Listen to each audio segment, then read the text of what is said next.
At my parents' anniversary, my sister beat my daughter with a belt for refusing to serve her son like a maid. He's the king. You? Clean his toilet, she said. My daughter's arm was broken. We left. But what came next?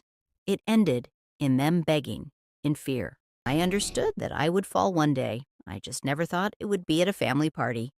Watching my sister beat my child with a belt until her arm snapped like kindling. But I'm getting ahead of myself. Let me tell you where I am now. Standing at a window that overlooks a park I used to avoid, drinking coffee that actually tastes like something, watching my daughter laugh with friends who don't demand she serve them. Her arm healed months ago. The cast came off in February. The scar, barely visible now, sits just below her elbow, like a punctuation mark in a sentence we're still learning to read. I'm calm now, steady. The kind of steady that comes after you've walked through fire and realized you didn't burn, you forged. But 6 months ago, I was standing in a different room entirely, wearing a dress I didn't like, smiling for photos I didn't want, pretending my family was something it had never been. My parents' 50th wedding anniversary, 50 years of marriage, 50, guess, white tablecloths that cost more than my monthly grocery bill, centerpieces arranged like altars, a cake that looked like it belonged in a museum, not on a table where people were supposed to actually eat. My mother called it a celebration of family unity. My sister Verena called it her stage, and my daughter Mila. She called it the night everything changed. The venue was one of those places that tries too hard, chandeliers that belong in castles, not banquet halls, waitstaff in gloves, little gold chairs that wobbled if you sat wrong. My parents had rented it for the entire evening, which meant there was no escape, no early exit that wouldn't be noticed and cataloged and discussed in the family group chat for weeks. I arrived with Mila just after 6. She was 12 then, quiet in the way thoughtful children are. Not shy, not timid, just observant. She wore a blue dress she'd picked out herself, her hair braided carefully, her expression already guarded. She'd learned early that family gatherings weren't safe. "Stay close to me," I told her as we walked in, and she nodded without asking why. She already knew why. Verena was there before us, naturally. She always arrived early to events like this, not to help, but to claim territory. She stood near the head table in a dress that probably cost what I made in a month, her hair styled like she'd just stepped out of a salon, her smile wide and practiced and utterly empty. Her son Ronan stood beside her, 11 years old and already wearing entitlement like a second skin. He had his mother's sharp eyes and his father's name, but neither parent's conscience. "There you are," Verena said when she saw us, her voice bright and false. "I was starting to think you weren't coming." "We're right on time," I said evenly. "Of course you are." Her smile didn't reach her eyes. "Mila, sweetheart, you look adorable. Doesn't she, Ronan?" Ronan glanced at Mila like she was furniture. "I guess." Verena laughed, the sound sharp and performative. "He's so honest. I love that about him." I didn't respond. I just guided Mila toward our assigned seats, which were, of course, at the far end of the family table, close enough to be included, far enough to know our place. That's how Verena arranged things. Proximity as hierarchy, distance as punishment. Dinner started the way these things always do: champagne toasts, speeches that went on too long, laughter that felt rehearsed. My father stood and talked about commitment. My mother dabbed at tears that may or may not have been real. Relatives I barely knew raised glasses and said things like inspiration and example and legacy. I sipped water and watched the clock. Mila sat beside me, picking at her food, her shoulders tight. "You okay?" I whispered. She nodded, but her eyes said otherwise. Across the table, Ronan was already acting like a tyrant in training. He demanded 3 different drinks from the waiter, complained that his steak wasn't cooked right, and knocked over a glass of water without apologizing. Verena watched him with something close to pride. Then it happened. Ronan snapped his fingers at Mila. Not subtly, not quietly. He snapped his fingers like she was a servant, pointed at his empty juice glass, and said, "Get me more." Mila froze. I felt my jaw tighten, but before I could say anything, Verena leaned forward, her smile widening. "Go ahead, Mila," she said sweetly. "Help your cousin out." The table went quiet. Not silent, just that particular kind of tense quiet where everyone hears everything but pretends they don't. Mila looked at me. I could see the question in her eyes. What do I do? I wanted to tell her to stay seated. I wanted to tell Ronan to get his own damn juice. I wanted to stand up and leave and never come back. But this was my parents' anniversary. This was family. This was the performance we were all supposed to maintain. So I hesitated. And in that hesitation, Ronan snapped his fingers again. "Napkin," he said, "and a fork. The clean kind." Verena laughed, light and casual, like this was charming. "He knows what he wants," she said. "I've taught him to have standards." Mila's hands curled into fists under the table. "Mila," Verena said again, her voice still sweet but with an edge now, "don't be rude." I felt my daughter's body go rigid beside me. Then, quietly, so quietly I almost didn't hear it, Mila said, "No." The word landed like a stone in still water. Ronan blinked. Verena's smile faltered. "What did you say?" Verena asked, her tone shifting. Mila lifted her chin just slightly. "I said no. If you've ever been in a room where the air changes, where tension becomes something you can taste, you know what happened next." Verena stood, slowly, deliberately. Her chair scraped against the floor. Conversations around us stopped. Heads turned. "Excuse me?" Verena said, her voice calm but cold. Mila didn't. Back down. "He can get his own juice." Verena's face went still in that way faces do before something terrible happens. "You," she said softly, "don't get to talk to my son like that." "I didn't talk to him like anything," Mila said. "I just said no." That's when Verena reached for her belt. "I need you to understand something. This wasn't a moment of rage. This wasn't a loss of control." Verena removed her belt slowly, methodically, like this was procedure, like she had every right, like discipline was her domain, and my daughter was her subject. No one stopped her. Not my parents. Not my brother-in-law. Not the 50 guests who sat frozen in their gold chairs, watching. I moved too late. I was halfway out of my seat when the belt came down. The first strike hit Mila's shoulder. The second caught her arm as she tried to shield herself. The third is the one I hear in my sleep.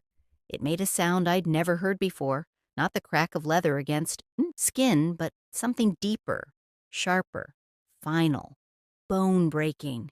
Mila screamed, not a cry, not a whimper, a scream that cut through the chandeliers and the champagne toasts and the carefully arranged flowers. Her arm hung wrong, unnatural, limp.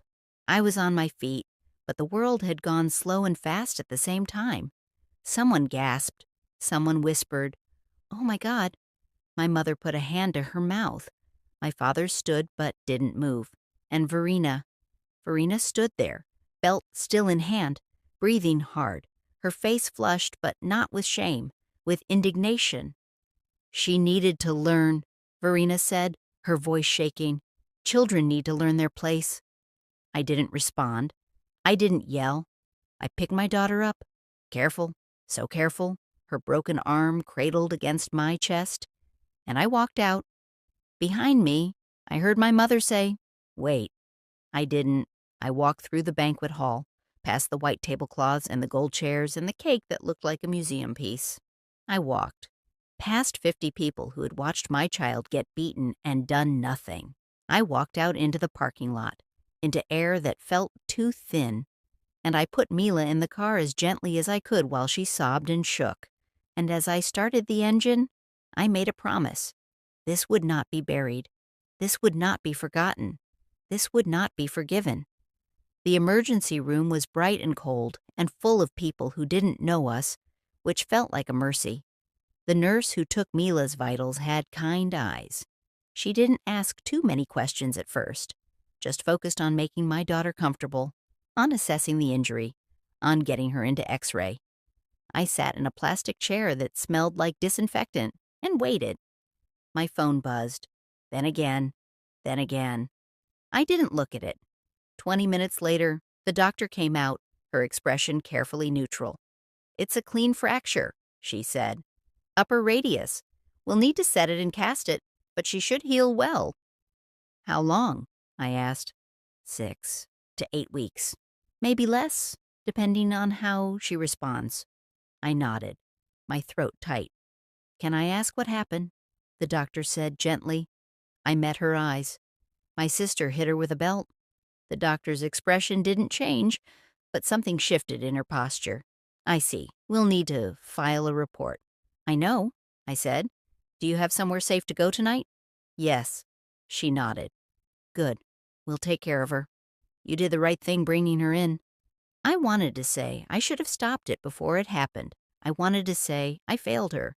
But I just nodded and went back to waiting. It was past midnight when we finally left the hospital. Mila's arm was in a cast, her eyes heavy with painkillers, her body exhausted. I carried her to the car, buckled her in, and sat in the driver's seat without starting the engine. My phone had been buzzing all night. I finally looked. 17 missed calls, 32 text messages. I scrolled through them slowly, my hands steady, despite the rage building in my chest. My mother: "Please come back. We need to talk about this." My father: "Your sister is upset. Let's not blow this out of proportion." My brother-in-law: "Verena didn't mean for it to go that far." Verena: "She embarrassed my son in front of everyone. What was I supposed to do?" I stared at that last message for a long time. What was I supposed to do? As if hitting a 12-year-old with a belt until her arm broke was a reasonable response to a child saying no. As if my daughter's pain was secondary to Ronan's ego. As if I would ever, ever let this go. I didn't respond to any of them. I started the car and drove home. And when Mila was finally asleep in her bed, her casted arm resting on a pillow, I sat at my kitchen table and opened my laptop. I didn't scream. I didn't cry. I started documenting. If you've ever had to build a case against someone you love, you know how strange it feels. How clinical. How cold. How necessary. I opened a blank document and began typing. Date, time, location, witnesses. I wrote down everything I could remember about the anniversary dinner. Who was there, where they were seated, what was said before Verena stood up. I described the belt, the strikes, the sound of Mila's arm breaking. I listed the people who watched and did nothing. Then I opened my phone and started taking screenshots. Every text message, every voicemail, every attempt at damage control. I saved them in a folder labeled Evidence. Then I made a list of names. People who'd been at the party, people who might be willing to tell the truth if asked the right questions. I didn't know yet what I was going to do with all of this, but I knew I needed it, because I'd learned something a long time ago. People like Verena don't stop unless they're forced to, and this time, I wasn't going to give her the chance to rewrite history. By morning, the story had already changed. I woke up to a group chat I'd been added to without my consent, extended family, mostly people I saw once a year at gatherings like this. The messages were already rolling in. "So sorry to hear about the accident. Hope Mila feels better soon. These things happen at big events." Accident. I stared at the word until it stopped looking like language. Then I scrolled up and found the message that had started it all. Verena: "Last night got out of hand. Mila had a little accident during a disagreement. She's fine. Just wanted everyone to know before rumors start." A little accident, a disagreement. I felt something cold settle in my chest. Not anger, exactly. Colder than that. Sharper. This was coordination. This was strategy. This was Verena doing what she'd always done, controlling the narrative before anyone else could speak. I didn't respond in the group chat. Instead, I called the one person I thought might tell me the truth. My cousin Margot, who'd been sitting 3 seats down from us at the anniversary dinner. She answered on the second ring. "Hey," she said carefully. "How's Mila?" "Broken arm," I said. "Clean fracture. 6 to 8 weeks in a cast." Silence. "Margot," I said quietly, "what did you see?" She hesitated. "I saw I saw Verena lose her temper." "That's not what I asked." Another pause, then softer. "I saw her hit Mila with a belt. 3 times. Maybe more. I saw Mila's arm. I heard it break. Did anyone else see it?" "Everyone saw it," Margot said, her voice shaking now. We didn't know what to do. Your parents were right there, and they didn't stop it, so we thought—" "You thought if they didn't care, you didn't have to either." "I'm sorry," she whispered. I didn't respond to that. "Margot," I said, "if someone asks you what happened, will you tell the truth? Who's asking?" "Does it matter?" Long silence. "Yes," she finally said. "I'll tell the truth. Thank you." I hung up and made 3 more calls. 2 people confirmed what Margot had said. One person, my uncle, told me I was making this bigger than it needed to be and hung up on me. I added his name to a different list. 3 days later, there was a knock on the door. Not my door, my parents' door. I wasn't there to see it, but I heard about it later. How my mother answered in her bathrobe, how my father stood behind her looking confused, how the woman at the door introduced herself as a Child Protective Services caseworker and asked if they had a few minutes to talk. Then another knock. This one at Verena's house, a police officer, a social worker. Questions about the anniversary party. Questions about the belt. Questions about Mila's broken arm. And then, a few hours later, a third knock. This one was mine. I opened the door to find a lawyer I'd hired 2 days earlier, holding a manila folder that contained everything I'd documented. Hospital records, witness statements, text messages, photos of Mila's cast. "It's filed," she said simply. "Restraining order, civil suit, criminal complaint, all of it." I nodded. "Are you sure you want to do this?" she asked gently. "Once this is in motion, it's going to get ugly." I thought about Mila's scream. I thought about the sound of her arm breaking. I thought about Verena's voice. Children need to learn their place. "I'm sure," I said. She nodded and handed me the folder. "Then let's make sure they learn theirs." The calls started within an hour. My mother, hysterical. "What have you done?" "The police were here." "Social services." "Do you know what this looks like?" My father, cold. "You're tearing this family apart." My brother-in-law, desperate. "Verena's falling apart. She didn't mean to hurt Mila." "Can't we work this out privately?" Verena herself sent one message. "You're going to regret this." I didn't respond to any of them. Instead, I sat with Mila on the couch, her casted arm resting between us. And I said, "Do you know what's happening?" She nodded. "You're making sure she doesn't hurt anyone else." "That's right." "Are you scared?" she asked. I thought about that. "No," I said. "Not anymore." "Good," Mila said quietly. "Me neither." We sat there for a long time, watching the sun set through the window, listening to my phone buzz and buzz and buzz. I didn't pick it up. The family started unraveling faster than I expected. Verena's confidence, which had always seemed unshakable, collapsed the moment she realized silence wouldn't protect her this time. She hired a lawyer, expensive, defensive, aggressive, but even he couldn't explain away a broken bone. Her husband, who'd stood by silently during the anniversary dinner, suddenly had a lot to say.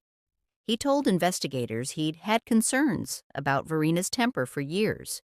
He told them he'd tried to intervene, but she wouldn't listen. He was saving himself. I didn't blame him. I just noted it. My parents scrambled to contain the damage. They called relatives, hosted dinners, tried to rally support for Verena, framed the whole thing as a misunderstanding blown out of proportion by an overprotective parent. But the problem with trying to rewrite history is that some things leave permanent marks. Hospital records don't lie. X-rays don't have alternate interpretations. And witnesses, when pressed, when questioned, when subpoenaed, tell the truth more often than you'd think. 2 of Verena's friends stopped returning her calls. Ronan's school started asking uncomfortable questions about his home environment. Her social media, once full of carefully curated family photos, went dark. She was unraveling, and everyone could see it. But what terrified her, what terrified all of them, wasn't the legal consequences. It was the certainty, because they'd spent years believing I would stay quiet, that I would forgive, that I would prioritize family peace over my daughter's safety. And now they were learning how wrong they'd been. The hearing was set for early March. I didn't sleep much the week before, not because I was afraid, but because I kept running through everything in my mind. What I'd say, how I'd say it, what they might ask. My lawyer told me to stay calm, stick to the facts, let the evidence speak. You don't have to convince them you're right, she said. You just have to show them what happened. The morning of the hearing, I dressed carefully. Simple, professional, nothing flashy. Mila stayed with a friend. I didn't want her to have to see this. Verena arrived with her lawyer, her face carefully composed, but her eyes red. My parents sat behind her, stone-faced. I sat on the opposite side of the courtroom, alone. The judge was a woman in her 60s with sharp eyes and no patience for theatrics. She listened to the timeline, reviewed the medical records, heard testimony from 3 witnesses who'd been at the anniversary dinner. Margot was one of them. She cried while she described what she'd seen, but she didn't waver. Verena's lawyer tried to argue provocation, that Mila had been disrespectful, that Verena had reacted as a concerned authority figure, that the injury was unintentional. The judge cut him off. "Are you arguing," she said slowly, "that a 12-year-old child saying no justifies being struck with a belt hard enough to fracture her arm?" The lawyer hesitated. "Your Honor, discipline is a parental prerogative. She's not the parent," the judge said flatly. Silence. The judge looked at Verena. "Do you have anything to say for yourself?" Verena stood, her hands shaking. "I didn't mean to hurt her. I was just trying to teach her respect." By breaking her arm. "It was an accident." "An accident," the judge repeated. "With a belt that you deliberately removed and used multiple times." Verena's face crumpled. "She embarrassed my son." "Stop talking," the judge said. Verena sat. The judge turned to me. "How is your daughter?"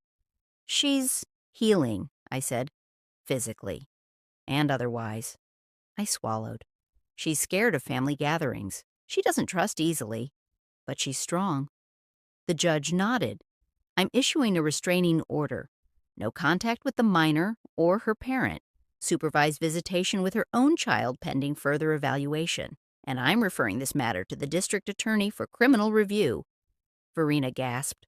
My parents stood, but the judge held up a hand. "Sit down," she said. "I'm not finished." They sat. "I've been doing this job for 23 years, the judge said, "and I have never understood families who protect the abuser instead of the victim. You should be ashamed." She closed the file. "We're adjourned." I walked out of the courtroom into March sunlight that felt too bright, too clean. My phone buzzed. My mother. "You've destroyed this family." I deleted the message without responding. My lawyer caught up with me outside. "You okay?" "Yeah," I said. "I think I am." She smiled. "Good, because this isn't over." "I know. Are you ready for that?" I thought about Mila's cast, about her scream, about Verena's voice. Children need to learn their place. "Yes," I said. "I'm ready." The criminal trial took 6 months. I won't recount every detail.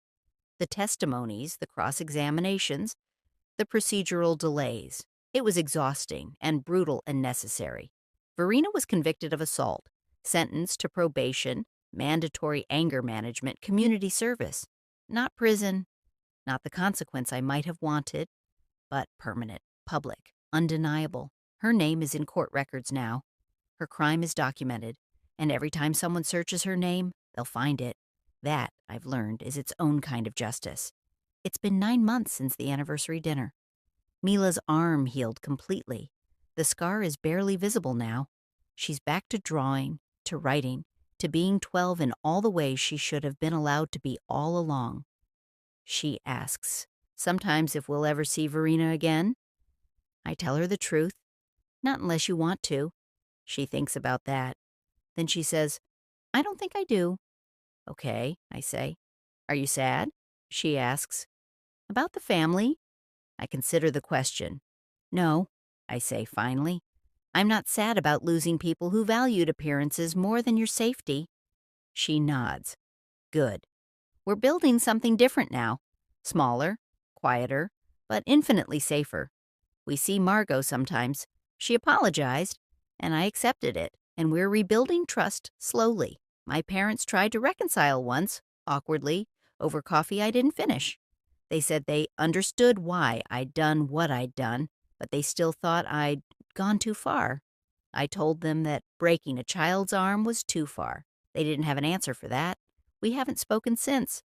I stand at the window now, watching Mila laugh with her friends in the park, and I think about what they were afraid of. Not consequences, really, not punishment, certainty. Because for years they'd operated on the assumption that I would stay quiet, that family came first, that forgiveness was mandatory. They were wrong, and when they realized I wasn't going to protect them from the truth, that I was going to document it, present it, insist on it, they fell apart. Because here's what I learned. You can abuse a child once, but you live with the consequences forever. Not because I'm vengeful, not because I'm cruel, but because some things, some truths, don't go away just because they're inconvenient. Mila's arm healed. The family didn't. And I'm okay with that. Because the family I'm building now, the one where my daughter feels safe, where no is respected, where love doesn't come with conditions, is worth every single thing I lost. I finish my coffee. Outside, Mila waves at me. I wave back. And for the first time in a long time, I feel something close to peace. Not because the story is over, but because I know how it ends. With us standing, with them learning, with proof that silence isn't strength, it's surrender. And I'm done surrendering.